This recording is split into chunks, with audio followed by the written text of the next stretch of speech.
What is up? Fellas, JPS delivers here. Campus Legend, Iowa Sports Campus Gazette. Bigger picture, 11-0, fellas. On our way to a national championship appearance. First off, this game, I don't know what it was with the processor on my computer. Little, not so crisp at the beginning, but it does clear out towards the end. But, so usually, you don't want to look ahead. But it's kind of implied for this game that, all we need to win. There's no Big Ten championship game. So we're in the driver's seat. And it's implied, last game of the season, we are looking at the national title by winning this game. So we're not looking ahead, we're going game by game, but it's implied that if we beat this Minnesota team, and hey, this is the second rivalry, or second biggest rivalry we have, even though Iowa State is not technically as good as Minnesota is, I'd have to say, as a program. But it's on the road. You never know. We've had a couple of tight games and stuff. Michigan State was not as big of a margin as I thought it was going to be, that win, even though our defense was completely stellar for pretty much 3 quarters, maybe 2.5 quarters. But B.J. Simmons, it's been a rough year when you talk about his arm and the passing game. But, he's done quite a bit with his legs recently. He's the number 1 rusher on this team. He's getting things done. He's he's the impact player, and it's starting to show. Getting a lot of yards through the air, but mostly a shit ton of yards on the ground. Again, this fucking jaggedy shit pissed me off big time. But as you can see, halfback 23, he's rated well. But at the same time, it's just, it's unfortunate to see the man just not getting that many yards, fortunately enough, using B.J. Simmons in the option, getting the attention right there. And then again, what's a B.J. Simmons Campus Legend game without an interception? The decision-making has just been complete shite. So it's not starting off all too strong. But we'll have to see. It's a really interesting game. It's a long video because it's going to end up being a lot of offense at the end of this game. But looking at NFL Week 10, just my thoughts and stuff of what happened. Browns beat the Texans in what was, again, a terrible weather game. Definitely favoring the Browns, especially with David Johnson out, even though I wouldn't say it's too much of a downgrade from Duke Johnson, or down to Duke Johnson from David Johnson, the Johnsons. But Nick Chubb got activated last minute. Pretty much expected, though, all week. It's kind of the equivalent of like the injury report just coming out last minute. You don't want teams to necessarily know who they're going to prepare for. So it makes sense that Nick Chubb last minute was activated off IR, going to be starting the game. And he was held in check for the most part, I'd have to say, which, helps the defense when you don't have to deal with OBJ and Jarvis Landry at the same time. Makes it easier to focus in on the run. But we did see pretty much on the final play, or at least the final, non-quarterback knee play, Nick Chubb, in what pissed off a lot of people, in which he runs out of bounds at the 1-yard line and doesn't get his second touchdown of the day, but still had over 120 yards rushing, had the rushing touchdown already. People mad that, hell, I had him in daily fantasy lineups.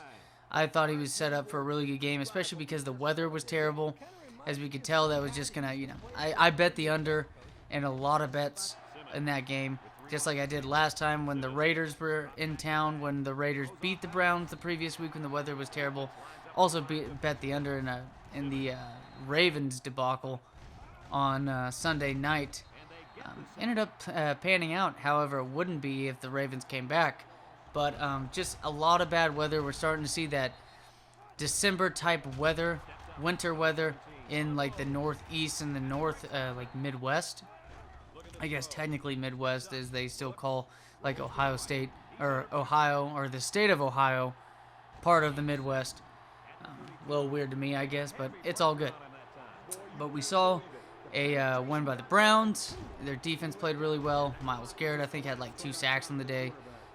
But going ahead, hey, I could say that the Browns look like in a better spot than the likes of the Ravens.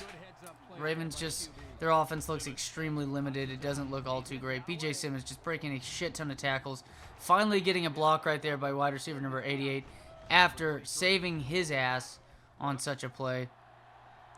But Saints end up losing. Gets the shit knocked out of him. Holy crap. Saints getting the win, but losing Drew Brees. But, hey, I mean, this isn't 2010. So it's not going to be the worst thing in the world, especially, too, is that, you know, I think Jameis Winston, however much you want to say about, you know, his decision-making, I think this is, you know, a stellar offense around him, as well as just a way better offensive line than he was used to in Tampa Bay, to where he's, you know, running rampant for a guy who doesn't even, you know, isn't even really known for scrambling at all, even though he's decently athletic enough to use his feet. I'd have to say maybe he's got the athleticism of, like, Jamarcus Russell speed and, like, you know, near the arm Jamarcus Russell had, even though Jamarcus Russell did have a great arm. Jameis Winston does have a good arm.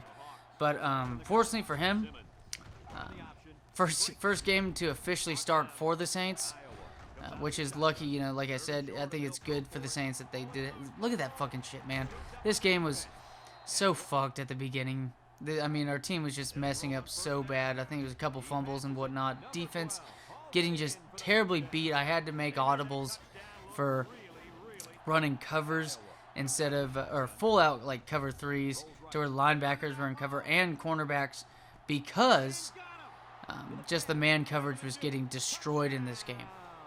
So Saints, I mean, he's going to be playing Atlanta next week, and it's with the New Orleans Saints, with a better offensive line than he ever had with Tampa, and he still balled out on Atlanta when he was with the Buccaneers.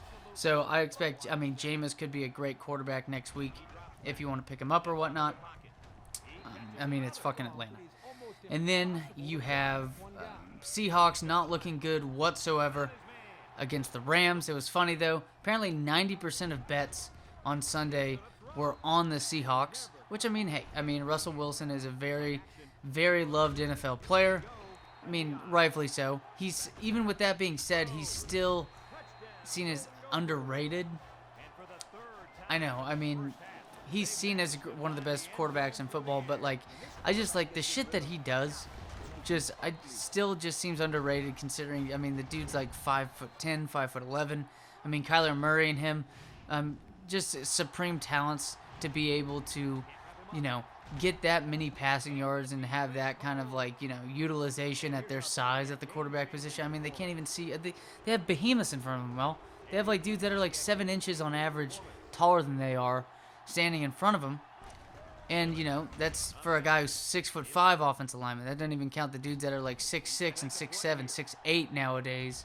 It's just insane. But the Rams, though, they were in a good spot because, you know, Seahawks defense, man, if you got a bad defense, it's eventually going to bite you in the ass. And, I mean, after this loss, they have to play the Cardinals, who the Cardinals now just came off of just an amazing finish to what I was sitting there. And I put like $5 down on like a crazy parlay to where it was like an 8 or 9 part parlay, and I hit everything except for the Bills. I picked the Bills as an underdog, and I felt amazing about it with that amazing catch by Stefon Diggs, and then just an even better play, DeAndre Hopkins. I mean, the best hands in football. The dude, I mean, he has huge hands. It's like Kawhi Leonard size hands. They're like 6XL size gloves. I mean, it's insane. It's insane. And, you know, just makes perfect sense. He's able to just, there was no catch with the, you know, with the chest or anything at the end of that game. Just straight up hands, brings it down, gets it done. And the Cardinals are now atop the NFC West. Who would have thought that? All the shit given. And look at that fuck up right there. Minnesota did not call a timeout in time. Yeah, they still technically did. I don't know how it was able to show that, but it is what it is. Beautiful catch right there by wide receiver number 80. I mean, he's starting to show up big time. He was just outside the finishers for the Blitnikoff in 4th place for the award. But hey, there's no way he was going to win it. We're going to see that next video when we show the Heisman results. You're going to see a wide receiver this season who, I mean, you're going to look at the stats and you're just going to be fucking blown away. That's all I got to say. But Seahawks now starting to get bit in the ass by a terrible defense. Rams defense seems to be their saving grace right now, because even then they should have scored more than 23 points. So that shows you how good their defense is, especially considering you had to go up against both Tyler Lockett and DK Metcalf, which proves to me that it's not just Jalen Ramsey in that secondary that does really well. So the Rams defense definitely looking good for themselves. And there you go, a rare pass to the halfback right there, wide open to read that cornerback blitz. Did not work all too well. I don't know why you would run a cornerback blitz on a 2-point conversion, but that's just me. Looking at other games of the weekend, I believe, did the Packers lose to the Jaguars? Fuck, did they lose to the Jaguars? There's no way, right? I know they were down for most of the game, but let's check this out. Let's check this out. So, I do know everybody was on Aaron Jones. Rightfully so. I mean, it makes sense. He's going up against the Jaguars, one of the worst teams in football against the run. So it makes perfect sense. And here we go. So, let's see. Nope, Packers ended up pulling that one out. 24-20. Jaguars weren't, the Packers defense played well for the most part. Keenan Cole had a really good game just because he had a receiving touchdown and that sick kick return. That was nice. Packers, though, I don't know. They just seems like a roller coaster sometimes. Great game by Aaron Rodgers. He's been balling out, but it just seems that, like, over the years, the running back position has been inconsistent for them. I don't know what it is, because Aaron Jones just looks amazing. So I wish this was a catch. I almost timed that perfectly for the diving catch. That's just the weird thing, though. You'll see diving catches made when there wasn't even like a dive, like I didn't even press the diving button and stuff. But whatever. New York Giants beat the Eagles. Miles Sanders ran pretty well.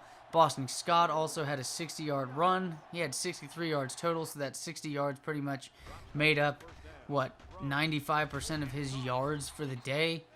And yet still losing like that. I mean, they ran the ball really well compared to what you see most teams, running the ball against the New York Giants. I mean, hell, you just saw Ronald Jones go for nearly 200 yards against, I thought that was going to be Leonard Fournette, but I was horribly wrong.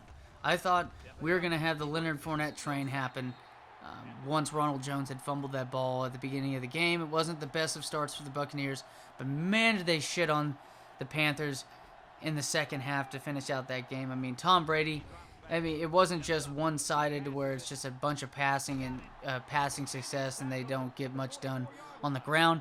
There was a lot done on the ground. I think they had like 600 yards of total offense, so that was impressive considering Carolina does have a pretty good pass defense. The rushing defense, it makes sense that one of those two dudes between Ronald Jones and Leonard Fournette went crazy against them. It just makes sense. But New York Giants finally saw Daniel Jones actually not fall before a rushing touchdown. As you could see, that continued against the Eagles of what we saw on Thursday night glimpse. He ended up getting it done right there. Drop right there by the big fella who's the backup tight end, because I guess we do have two tight ends that are redshirted. I don't know why. But, hey, we just need that star tight end right there. I thought that was going to be a sick play. Turned out not to be. But Lions getting the Matt Prater 59-yarder to win. Matt Prater's a beast, man. Matt Prater's a beast. I mean, started his career kicking for that stellar offense with Peyton Manning and company.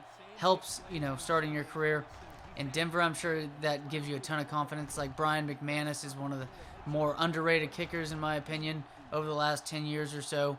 That dude's a beast. But Matt Prater getting it done for Washington against Washington. And Terry McLaurin had a good game. Antonio Gibson had a good game. Marvin Jones had a good game. And DeAndre Swift had a good game. So that was kind of one of those games that some people maybe thought a defense was going to perform well against one of the teams. But both of them ended up having really good offensive games. Beautiful play right there. I mean, just throw it to wide receiver 80 if he's... hell, throw it to whatever wide receiver has the circle just, blinking away like that. I mean, he was pulsing. He was in the zone. Got to give it to him. But Dolphins now 3-0 under Tua. 6-3, just right on the neck of the Bills. That should be interesting when they have a rematch later on in the season. Raiders get the win just pretty handily against the Broncos. Drew Lock, after 2 straight weeks of looking pretty good against really shit defenses. And yes, the Chargers do have an overrated on paper defense. It's just their pass defense used to be really good, and now it's not. I just don't get it with Derwin James there, Casey Hayward, Joey Bosa to, eat into the time that quarterbacks usually have for this kind of stuff. It just doesn't make any sense. And here we go. B.J. Simmons tosses this ball 50 yards in the air and finishing out on top.